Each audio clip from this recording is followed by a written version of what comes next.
अस्सलाम वालेकुम जी। आज हम इसके एक्सरसाइज के न्यूमेरिकल और कुछ एक दो एग्जांपल्स हैं वो देखेंगे। तो देखें, पहली एग्जांपल जो है 18.1। In a certain circuit the transistor has a collector current of 10 milli ampere and base current of 40 micro ampere. What is the current gain of the transistor?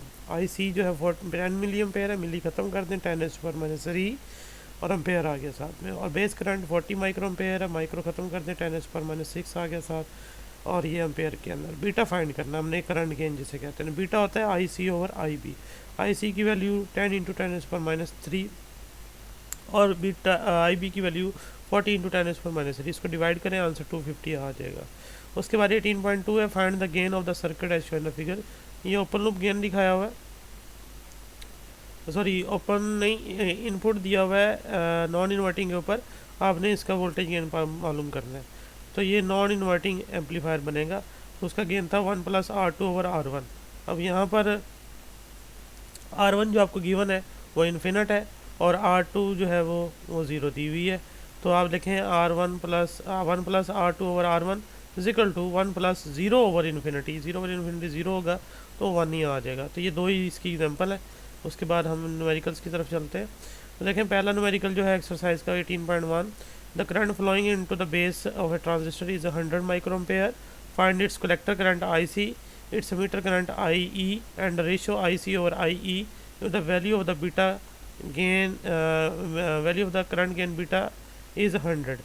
तो base current 100 micro ampere, micro ख़त्म करें, 10⁻6 ampere, beta 100 दिया हुआ है। आई सी find करना है, यानी collector current meter current find करना है, उनकी रेशियो भी फाइंड करनी है।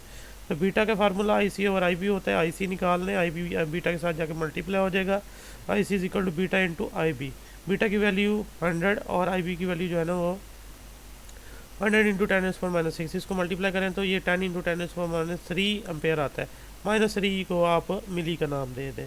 उसके बाद मीटर करंट जो होता है वो कलेक्टर और बेस के सम के बराबर होता है। तो आई सी प्लस आई बी, आई सी की वैल्यू भी लगा दें और आई बी की वैल्यू भी लगा दें। आई सी की वैल्यू 100 × 10⁻³ और आई बी की वैल्यू 100 × 10⁻6। इसको सॉल्व करें, ऐड कर लें, और ये बचता है 10.1 × 10⁻³ एम्पेयर, यानी 10.1 मिली एम्पेयर। उसके बाद रेशो आई सी और आई की ही निकालना है। आई सी की वैल्यू 10 × 10⁻³ और नीचे 10.1 × 10⁻³ 10⁻3 से कैंसिल हो जाएगा, बाकी जो है वो 0.99 रह जाएगा इसकी रेशो। उसके बाद दूसरा न्यूमेरिकल देखिए, figure shows transistor which operates a relay as a switch as is closed. The relay is energized by the current of the 10 milli ampere. Calculate the value RB, which is just make the relay operate. The current gain beta of the transistor is 200. When the transistor conducts, its voltage base emitter can be assumed to be 0.6 volt. देखें, VCC यहाँ से provide की, है, relay लगाई गई और इधर RB लगाया गया है, स्विच लगा के बेस से जोड़ा गया है, और जो रिले है वो कलेक्टर से जोड़ के आगे देखें वो मीटर जो है उसको हमने ग्राउंड कर दिया है। अब बेस और मीटर के दरमियान जो पोटेंशियल होगा वो 0.6 वोल्ट है, और आपसे कह रहा है कि ये जो RB लगाया गया है इसकी वैल्यू फाइंड करें आप कितनी होगी। और जो कलेक्टर करंट है जो कि रिले जिस पे ऑपरेट कर रहा है या एनर्जाइज होता है वो आपको दे दिया गया है 10 मिली एम्पेयर, और बीटा भी दे दिया गया इस ट्रांजिस्टर का, और VCC आपको 9 वोल्ट दिया गया है। आई सी की वैल्यू 10 मिली एम्पेयर, 10 × 10⁻³ एम्पेयर हो जाएगा, बीटा 200, और VBE जो बेस मीटर वोल्टेज वो भी दिया गया 0.6 वोल्ट है, और VCC जो है कॉमन कलेक्टर वोल्टेज जो है वो 9 वोल्ट है। और उसके बाद देखें जी, RB हम फाइंड करना चाहेंगे इसमें, उसने जो लगाई हुई है यहाँ पे। उसके बाद देखें, सबसे पहले तो beta is equal to I C over I B. तो आई बी आपके पास आ जाएगा, आई बी निकालना तो आई सी ओवर बीटा आ जाएगा। आई सी की वैल्यू 10 × 10⁻³, बीटा की वैल्यू 200, तो ये आंसर आएगा 0.05 × 10⁻³ एम्पेयर, यानी 0.05 मिली एम्पेयर कर सकते हैं। उसके बाद किरचॉफ अप्लाई करें कि VCC जो है वो आई बी RB और प्लस VBE के बराबर है, यानी जो VC आएगा वो इधर इसके क्रॉस जो वोल्टेज ड्रॉप होगा, और आगे फर्दर इधर बेस और मीटर के दरमियान जो ड्रॉप होगा उसके सम के बराबर। तो VCC is equal to IB RB plus VBE। आपने देखें RB निकालना है तो आपको ये सेपरेट करना होगा, ये वाला पोर्शन।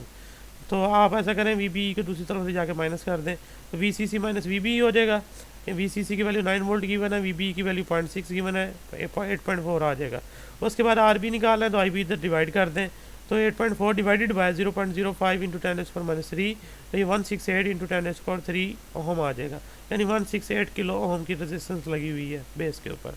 उसके बाद तीसरा न्यूमेरिकल है, in circuit show in the figure there is a negligible potential drop between B and E where beta is a 100, calculate base current, collector current, potential drop cross R C V C E.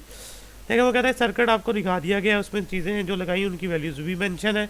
9 volt VCC है, RB 800 kilo ohm की है, RC जो है 1 kilo ohm की है, और base और metre के दरमियान जो करंट वोल्टेज ड्रॉप है वो बहुत कम है, निगलिजिबल है, यानी आप उसे ज़ीरो कंसिडर कर सकते हैं।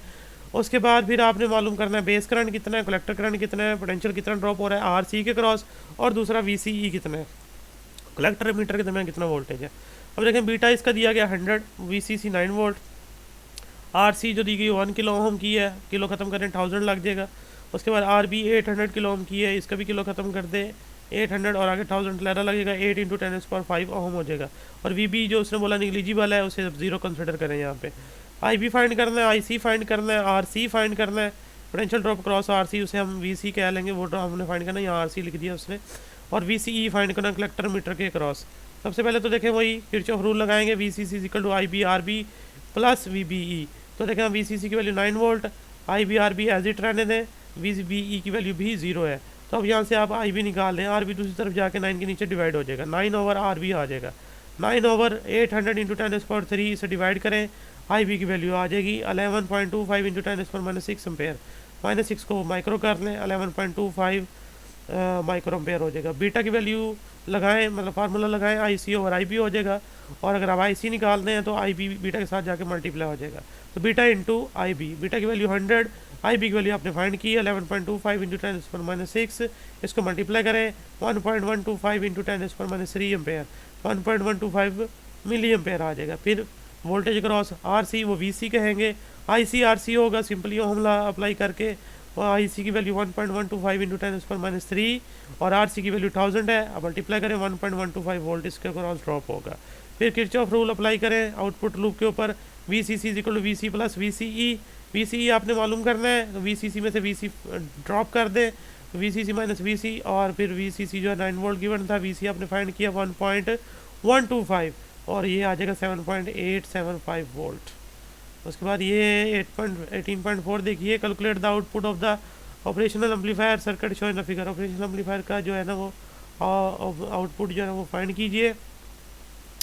देखें हमने जो इनपुट दिए, दो रेजिस्टेंस हैं 10 किलो ओम की R1 और R2 जो है वो 4 किलो ओम की है, इधर पोटेंशियल 5 वोल्ट प्लस में और इधर -2 वोल्ट में, आगे वो एक पॉइंट से कनेक्टेड है जहाँ 0 पोटेंशियल लिखा हुआ है, और फिर वो आउटपुट लूप पे जाकर कनेक्टेड है, जो R3 है वो 20 किलो ओम की है। अब हमने वी आउट फाइंड करना है, तो वी आउट जो होगा आउटपुट वोल्टेज यानी कि वो फाइंड करना है। देखें जो करंट R1 में से फ्लो करेगा उसे I1 कहेंगे, जो R2 में से फ्लो करेगा उसे I2 कहेंगे। ये दोनों करंट यहाँ के मीट करेंगे पॉइंट N के ऊपर, उसके बाद वो दोनों मीट करके I3 बनाएंगे जो कि R3 में से गुजरेगा।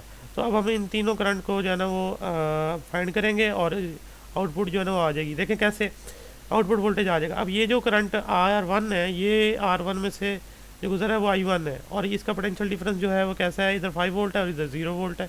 और अगर हम इसकी बात करें R2 की, जो 4 किलो ओम है जिसमें से करंट I2 गुजरेगा, इसके क्रॉस पोटेंशियल कितना है, देखें इधर -2 और इधर 0 है। और अगर हम R3 की बात करें, इसके क्रॉस I3 पास कर रहा है, इधर वो 0 से कनेक्टेड है, उधर वो वी आउट से कनेक्टेड है। तो ऐसे फिर आप इन दोनों करंट का सम इसके बराबर लिखेंगे और वैल्यूज़ फाइंड करेंगे तो वी आउट आपको मिल जाएगा। तो देखें according to by using the Kirchhoff rule I1 plus I2 equal to I3। फिर आप ओहम लॉ के मुताबिक जानते हैं V इक्वल टू IR होता है और I equal to V over R होता है। अब इन तीनों में ये वैल्यूज़ पुट करें। I1 जो होगा देखें V-0, देखें V-0, इधर V5 वोल्ट, इधर 0, इधर I2 का भी इसी तरह होगा, -2 -0 हो जाएगा, और इसका 0 - V0 हो जाएगा। ये तीनों में वैल्यूज़ पुट करते हैं। देखें V-0 -V -0 0 -V0, फिर वैल्यूज़ लगा दें, 5 -0 आ गया, और नीचे R1 की वैल्यू 10 किलो ओम आ गई, इधर -2 -0 आ गया, 4 किलो ओम आ गई, और 0 -V0 इधर 20 किलो ओम आ गई। जो जिन दो पॉइंट्स के दरमियान कनेक्ट थे उनका हमने पोटेंशियल डिफरेंस पुट कर दिया। अब यहाँ इसको सॉल्व करें, ये 1/2 किलो ओम आ जाएगी, -1/2 किलो ओम आ जाएगी, कट के 0 आ जाएगा। V0 ओवर 20 किलो ओम 20 इधर आके मल्टीप्लाई होगा तो वो भी 0, तो V0 आपका 0 वोल्ट आ जाएगा। उसके बाद 18.5 calculate the gain of the non inverting amplifier. Non inverting amplifier है जी, देखें इनपुट हमने नॉन इन्वर्टिंग टर्मिनल पे दी है और जो इन्वर्टिंग टर्मिनल है उसे R1 से कनेक्ट करके ग्राउंड किया हुआ है, जो कि 10 किलो ओम की R1 है और R2 जो है वो 40 किलो ओम की है। इसका गेन फाइंड करना है नॉन इन्वर्टिंग का, तो 1 + R2 ओवर R1 होता है। देखें 1 + R2 की वैल्यू 4 × 10⁻⁴ और इसी R1 की वैल्यू 10⁻⁴, इसको कैंसिल करें 1 + 4 और वो 5 हो जाएगा। ये नॉन इन्वर्टिंग है, तो छोटा सा लेकिन ये पेपर में आया हुआ है क्वेश्चन, बहुत आसान है ये आपके न्यूमेरिकल कंप्लीट हुए। नेक्स्ट फिर इंशाल्लाह नया चैप्टर स्टार्ट करेंगे जो कि बिल्कुल न्यू स्टोरी है, टॉन ऑफ मॉडर्न फिजिक्स। उसको डिफरेंट पिक्चर्स के साथ अंडरस्टैंड करने की कोशिश करेंगे, क्योंकि बिल्कुल नई चीज़ आपने पहली दफ़ा देखनी है उसको। उसमें रिलेटिविस्टिक मैकेनिक्स है, क्वांटम मैकेनिक्स है, ये चीज़ें हैं उसके अंदर, काफ़ी इंटरेस्टिंग है। अल्लाह हाफिज़।